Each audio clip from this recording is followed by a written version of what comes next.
morning, everyone. It's an honor to be here with this esteemed panelists and you wonderful audience. So today's fireside chat is about the journey from curriculums to careers. As we know, the learning landscape is changing and evolving so fast. There are certain elements that are triggering this change. We're going to discuss those in this fireside chat. To name a few, it is technologies like AI, ChatGPT. It is online and digital learning that has taken such a forefront in the learning ecosystem, plus micro-credentials and certification programs. So to begin with, let's kickstart by asking our panelists to share one key trend they see, which is actually, kind of summarizes the change that they see in the learning ecosystem. Let's start with you, Dr. Vidya. Yeah, very good morning to the august audience here and my fellow speakers. First of all, let me thank the organizers for inviting me here today.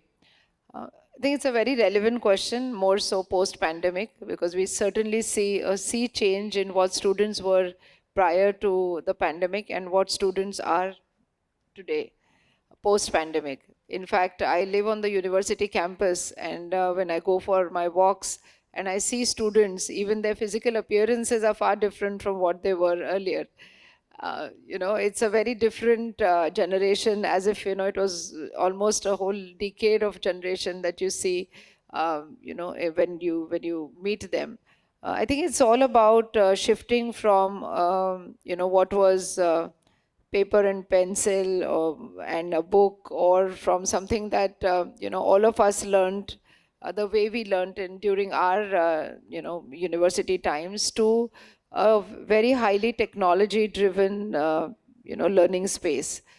And it sometimes amuses me because, I have little grandchildren of the age of 3, 5, and 7.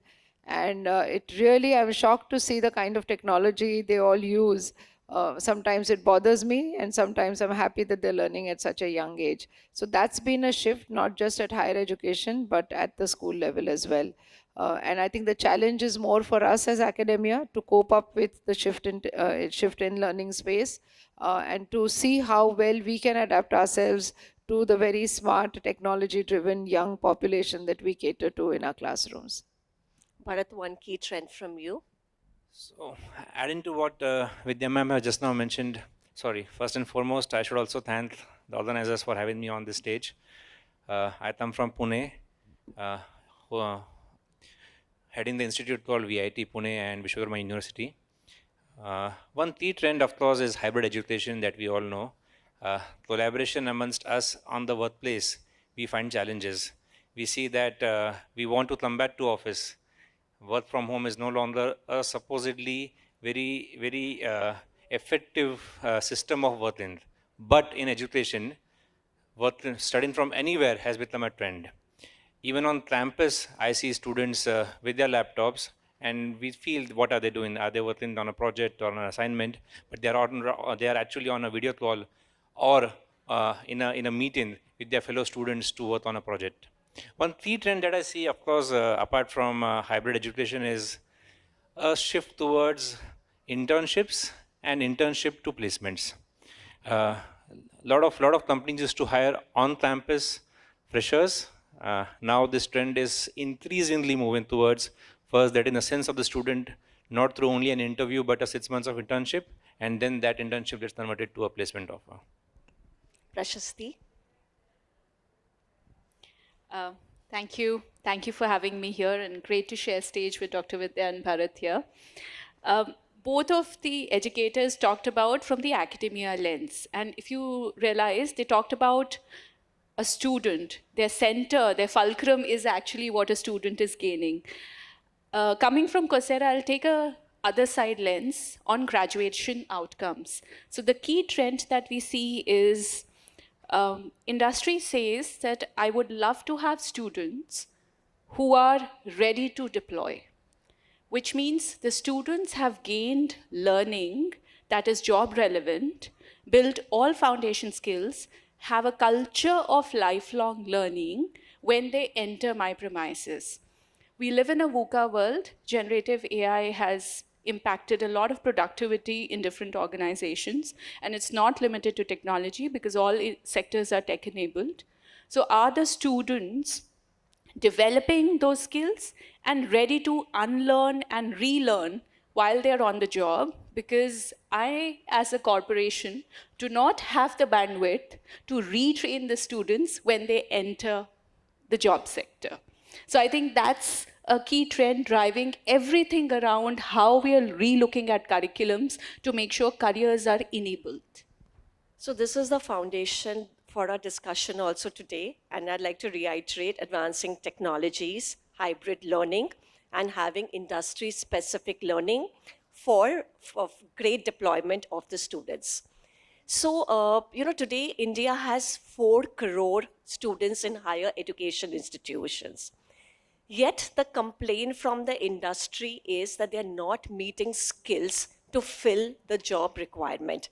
So clearly there is work that is required to fast track careers by evolving curriculums. And that is my question to the panelists here. How do you create the bridge to fast track careers from curriculum? So to take your question, Puja, finally, as my colleague Prashasti said, that you have to create industry-ready professionals. And therefore, I think getting industry partners right in the framing of the curriculum is very critical.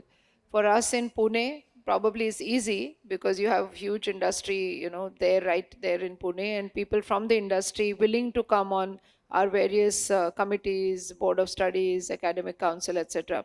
So they really go into the in-depth framing of the curriculum, and at least at Symbiosis, we certainly involve not just the people from the neighboring industry, but more importantly, our alumni who have passed out and are at senior positions who really want to come back and contribute. But what happens to those who don't have this access to industry? And I think that's where we need to concentrate on colleges and universities, more specifically colleges, which are at faraway places in areas where probably there is no access to industry for them. And I think it is imperative that bodies like the CII or FICCI, which I chair, the FICCI Higher Education, we're trying, we're trying our level best to connect industry to these colleges and universities that don't have access. So I think industry involvement is very critical. The second, of course, Coursera, and platforms like Coursera. I don't want to just brand you all sitting here, but many such platforms certainly come to help of, to the academics. And it was of great help to us, at least at Symbiosis, during the pandemic. And even now, teachers have got used to it, supplementing Coursera to what they want to teach. And students, more importantly, are also upbeat about such platforms. And then there are several other platforms. In fact, while I was waiting for this session, I came across so many who came to me and spoke about the wonderful platforms that they have with certifications. So this also adds value. So for those who don't have access to industry, maybe these kind of certifications which are more skill-based are important. But I would also like to highlight, Puja, is that while we all concentrate on skills, I think what the industry also requires is people who are adaptable to change and people who can fit into any kind of role that they would give. Because there is an overemphasis of skills, which is of course true that you need people with the requisite skills for a requisite industry. While that is true, I think it is imperative that universities create students who can apply their knowledge for anything. I mean, today I might just get some job and tomorrow I might be, be wanting to do another job in the same industry, or I might be posted to another place which is totally alien to me. So even intercultural sensitization of students, giving them a broader view, and that's where, of course, the other part of curriculum, which is the critical thinking, team building, etc., comes in. But let's not just overemphasize skills. While that is important, we also must realize that universities are for a much larger cause. We are all here to create responsible citizens of this country, and I think that is equally our responsibility to create such individuals that can fit into the VUCA world. Wonderful point, Dr. Vidya. And I'd like to ask Bharat that, for deployment of students, there are two things where the focus is. One is the curriculum planning, and like Dr. Vidya mentioned, that there should be soft skills like critical thinking, adaptability, problem solving, which are these new age skills. The second is the last mile, where you place them in industry that requires work. So how are you managing the two sides of it? See, one thing is for sure that all the skills that Vidya ma'am just now mentioned, soft skills, strategical thinking, and things which are relevant for a person to become more adaptable to the industry and society, cannot be taught by a core subject. It has to be processed over the entire journey of the student's graduation career. And for engineering education, I would say biased institutes like us, it's a 4-year journey for us. Having the course on soft skills, having the course on public speaking is going to temporarily or just help the student in that particular year or in a particular semester. The way we think or we have been practicing over the last about 10 years of being autonomous is that we build these soft skills, or we try to build the soft skills throughout the 4 years through assessments. One way of doing it is that for every subject there is an interview or a viva voce. For every subject, for every assessment of a subject, there is a group discussion. For every subject, there is a seminar. Now, these techniques of assessment makes the student stand up in front of a teacher or a panel at least 10 times in a year. He might fail in the first time, second time, third time, but gradually when he comes to second year, third year, his confidence levels goes up. And of course, this helps him when he appears in front of a HR interview panel at the beginning of the 4th year. So I believe this particular method of enabling students to up their soft skills is a continuous process. It should be done every day, and I think we have been trying to do that as much as possible. Prashasti, I'd like to ask you that today AI and Chat GPT is a teacher for everybody. Be like a 5-year-old to an 80-year-old, you can learn anything using that. So how do you think these technologies should be leveraged at HEIs to enhance learning pedagogies? Yeah, thanks for the question. It's my favorite topic. And the reason why it's my favorite topic is in Coursera, we have a culture of skilling. So all of us as Coursera employees have to upskill ourselves every quarter. And right now, the whole company is undergoing a training on generative AI, and we are finding the joys of generative AI applications that are making our life so much more efficient. And in the whole spectrum of things, when I look at this room and look at all the educators, I think educators are the key, right? Because the first interface of students every day, like Bharat said, it has to happen every day, is happening with educators. So what we need to do is upskill the educators. Educators should have those durable skills which we expect the students to have, because it has to be transferred. And generative AI can actually make that happen.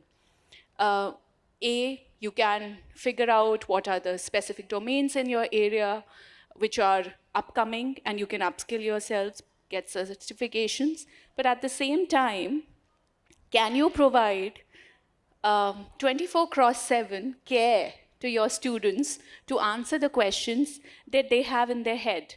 In physical infrastructure, it's restrictive. But if you have an enabler, I talked about Coursera Coach in the keynote session. If you have something like that, it's possible for you to train that. And Coursera, obviously, we've trained it on our content, so it's not scrolling the World Wide Web and misinforming students, but it's limited to the authored content by educators. But can you train them to assist your students? Secondly, I want to teach something which is relevant to me, right? Which is relevant to in global context, but it has its Indian flavor or local flavor. So can I use the power of generative AI to create a very dynamic curriculum, and I can change that every 6 months, because every 6 months things are changing. So how do we empower educators, give that tool in their hand to say, you are the master of the craft, this is the theater you run in the classroom, but we will enable you with whatever that's available to demonstrate even better and build better students of the future. Bharat, some case example from you, how you are using these technologies. So We have started using Gen AI primarily, again I come back to assessments, because I believe this is something that, see, we are in the mass education country. The volumes that we have, means Vidya ma'am has and Vishwakarma has, we are in a classroom, we have 60 students in a batch, we have almost 2,000, 3,000 students. Now, you giving a personalized feedback to a student about how he is doing in a course, in a personal level is on 24 hours basis impossible. Using Gen AI and tools like this, we are now trying to capture video interviews of students, for example. And these interviews are processed through a system. I, of course, don't have the name of that company in front with me right now. And a feedback is generated. Now, is that feedback right or correct or accurate or precise today? The answer is no. We are still in the testing phase with that corporate. But I believe assessments is some way in which a personalized feedback can be processed for students using Gen AI, which in-person feedback is not possible for everyone. That's a wonderful example. So just yeah. like to add, I think we've all discussed about how we use generative AI, but I think the bigger fear which academics have and typically teachers have is whether, you know, the assessment that I've given to my student, has he really applied his own mind or has he used ChatGPT? On a lighter note, my secretary used to draft some letters for me. And suddenly, you know, over the past few months, I saw that the English skills have suddenly gone up so well, and the drafting skills have also improved. And for a moment, I thought, I'm sure he's using ChatGPT.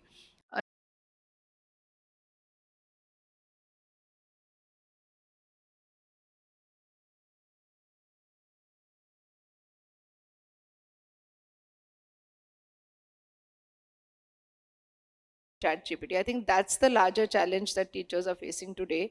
And I think many of them shunning down ChatGPT and other modes of generative AI, some of them, of course, using for their own benefit. But I think evaluation patterns certainly have to change, because this whole era of change to, using these various tools of generative AI definitely has brought in a larger focus on the assessment tools, and I think that's what is being discussed in most universities and colleges across India and across the world. Yeah. That's a very valid point. But we also realized in our work with generative AI that algorithms only that smarter, right? There are ways to detect it. But the other thing that we discovered was we can actually put the power back into the hands of the teacher in assessments. So in Coursera, we created something called a question generator.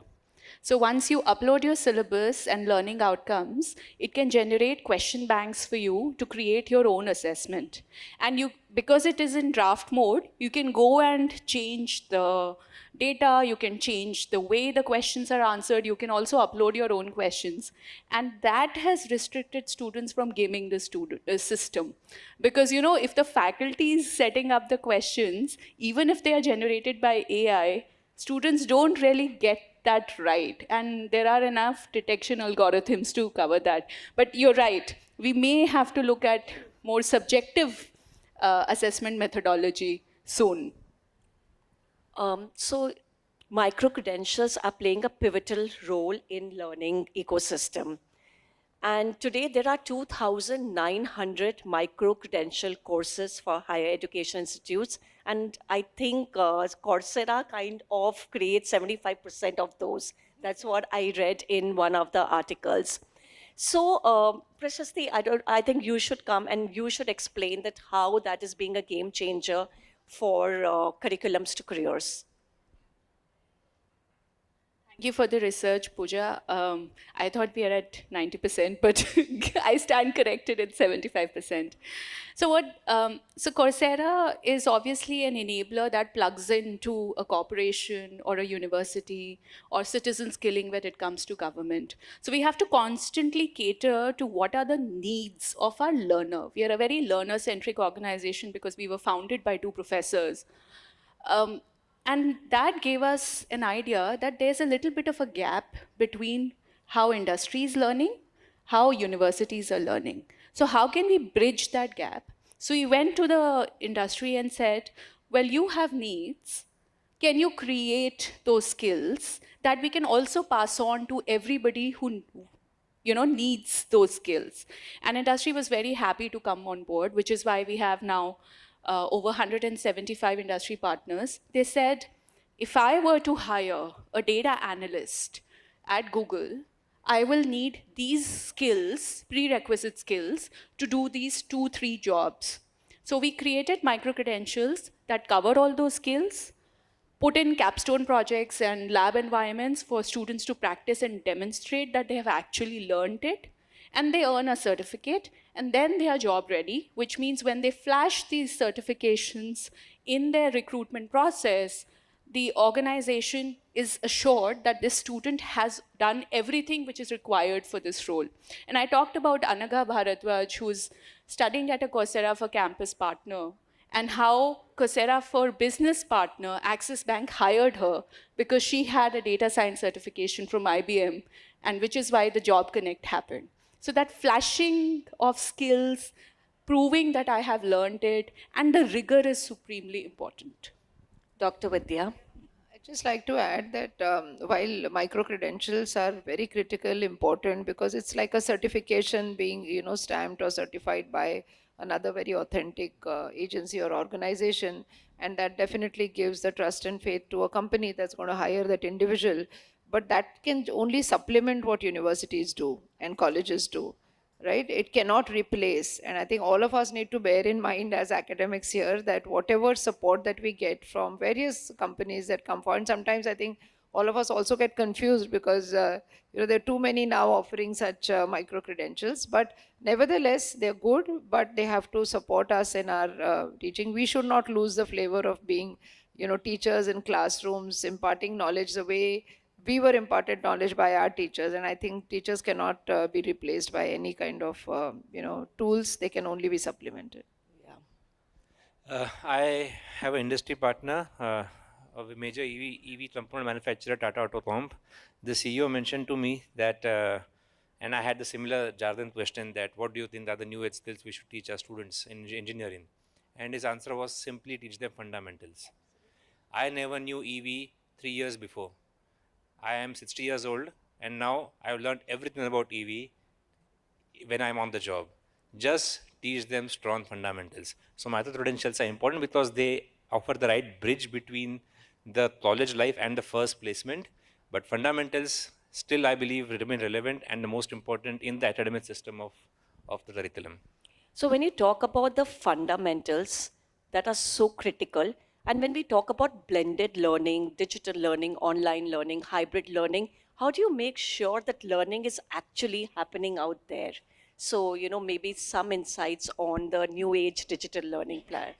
And we also run a SYMBIOSIS school of online and digital learning. And let me tell you, Puja, yes, we were also anxious to the level that whether if you're offering an MBA through online, will we really dilute the SIBMs and the SCMHRDs of SYMBIOSIS, So that was obviously a challenge to us. But I think these spaces have also now innovated.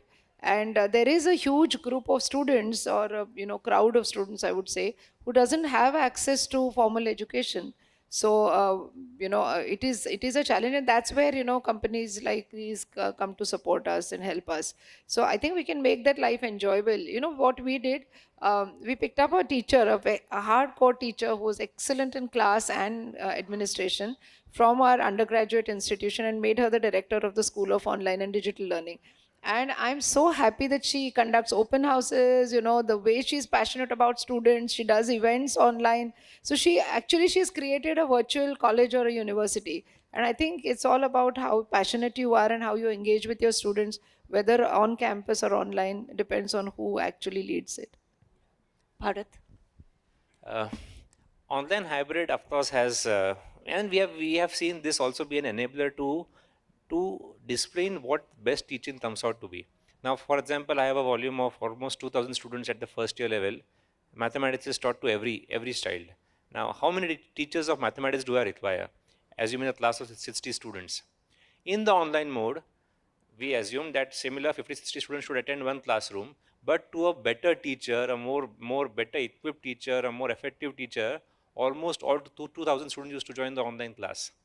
So hybrid systems like these have enabled also better teacher recognition and also effective teaching learning systems or teaching learning to be passed on to students, because we are able to combine classes through a better teacher and having individual teachers work with smaller groups in the physical mode. Closing statement, Prashasti. My team is saying time is up. Yes, I'll be very quick. I think what the educators here said, I completely agree. Fundamentals of learning are the foundation skills that we all learned while we were at the university. And at the same time, we need some exposure. But we also have a challenge that there are only so many educators in the country, and there are only so many new educators coming in with those new learning, learning skills, new technologies, or whatever new pedagogies are coming up. How do you cover the gap? That's where technology can enable. So technology can make 1 + 1 11, and that's the idea of technology. Put power in the hands of the educator, put power in the hands of learners. It can never be a whole, but in the hands of learners and educators, it can really make it infinity. Thank you. This was a wonderful conversation. And, I just like to make one closing statement, that is that digital can be scalable. It has a great reach. It can be economical as well. And India needs digital. And the, AI-backed digital platform can do wonders for both learners and employability. Thank you so much for your insights. And thank you, audience. It was great to have you. Thank you so much.